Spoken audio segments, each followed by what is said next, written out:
All right, welcome back. This is a patrol story, and again, this is one of the stories where you won't see this anywhere else except when an officer tells you this. RealCopStoriesVideos.com. I got a few of these mingled in and out of all the other Vice stuff and funny stuff and strange stuff, practical jokes on supervisors. You'll love that one. If you have a bad supervisor, you'll love those. Okay, I'm a young guy.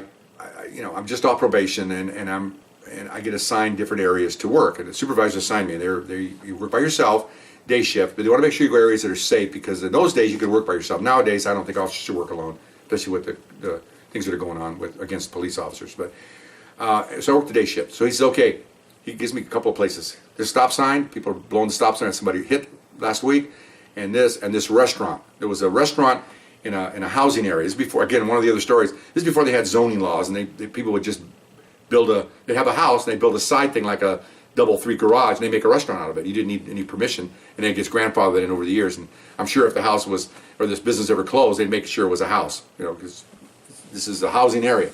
Well, problem with that, it's kind of a famous restaurant. A lot of parking problems. People actually would park across. If you had a house 2 or 3 houses down, they'd park across your driveway, go get something to eat. Can you imagine?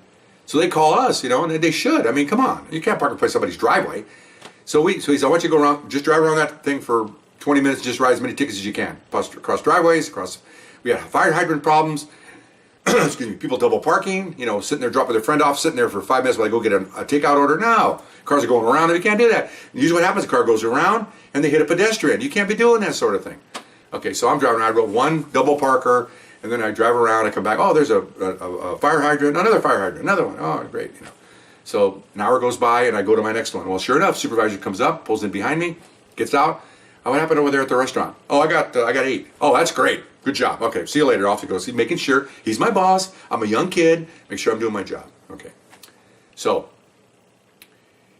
the end of the day, I'm in, and here comes another officer. And we're not allowed to fix tickets. No, it's a biggie. That's part of corruption back in the 40s and 50s. No more, especially with officers, fellow officers. Well, sure enough, he comes up and he goes, hey, and I had a packet, that I had a sheet I filled out of everything I do all day, and then you fold it in thirds, you put your tickets in there, and you clip it and you give it to your supervisor. Well, I'd already handed that in, okay? So he goes, look, you gave me a ticket. I was in a fire hydrant. I go, well, was that your car? He goes, yeah. So I took out my book and I go, yeah, well, I didn't know it was your car. Well, I just wanted to have lunch, and he was off duty. He went in and had lunch. Okay. So I go, what? What do you want me to do? He goes, well, you got to fix the ticket. Put another charge in there or something, because the hydrant's pretty expensive. I go, bro, I can't change the ticket. Besides, it's already submitted. What? Yeah, it's already in the sergeant's box. Oh, man. He says, what are you doing writing? I said, what are you doing writing tickets? What am I doing writing tickets? I said, so he's an older guy. He has maybe 3 years on. I've got like a year and a half.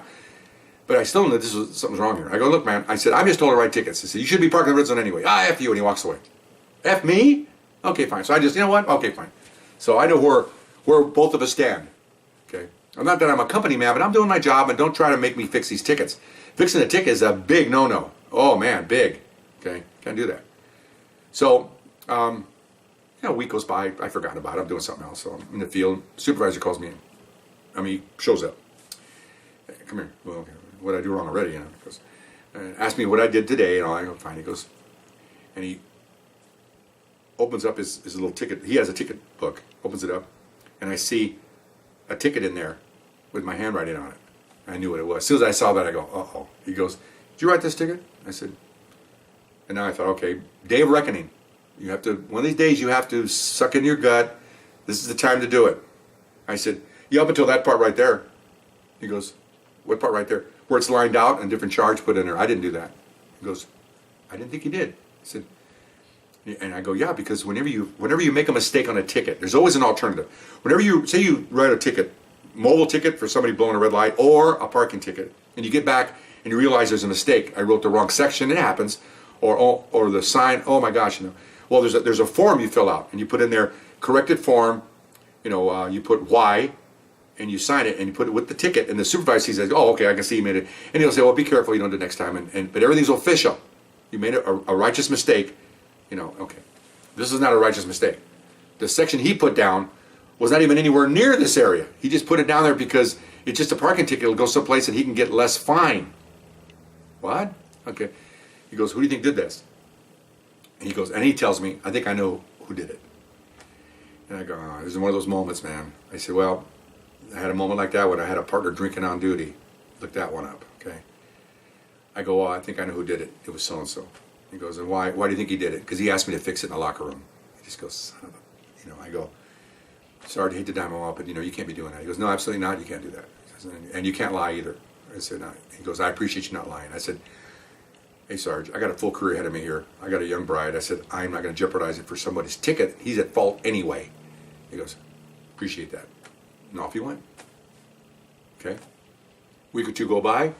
We're in roll call. And so-and-so, blah, blah, blah. And they called out this guy's name.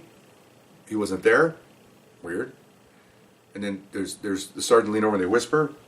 And they go, oh, he says, never mind, forget so-and-so. That was weird. And so finish roll call. And my supervisor comes over to me and he goes, hey, he says, that was weird. The supervisor says this. I go, yeah, what happened? He goes, well, they didn't get the word. He got a day off without pay today. I said, and they're thinking about giving him more for trying to get you to fix that ticket. I went, ooh. He goes, he looks at me, you only been on a couple of years. So don't be lured in by some of these guys that want you to do this sort of thing. No problem there. I said, no problem. I have loyalty to other fellow officers, but not when it comes to that kind of thing. That's not right. He goes, that's good. You'll do all right. I said, thank you. I appreciate that. And he was my supervisor later. He was my supervisor when I had an exploding body in a room. Another story. Good guy, though, and very fair. And I thought that was kind of chicken. The guy asked me to do that. Really, just pay your fine. I think at that time, Red Zones was $40, something like that. And he wanted something that was $20. Really? You just got off a day off without pay for trying to do this. And I'm not sure if you got more. I don't really follow that. Interesting story, though. Got to be careful with people. Anyway, hope you enjoyed that one. See you later. Bye.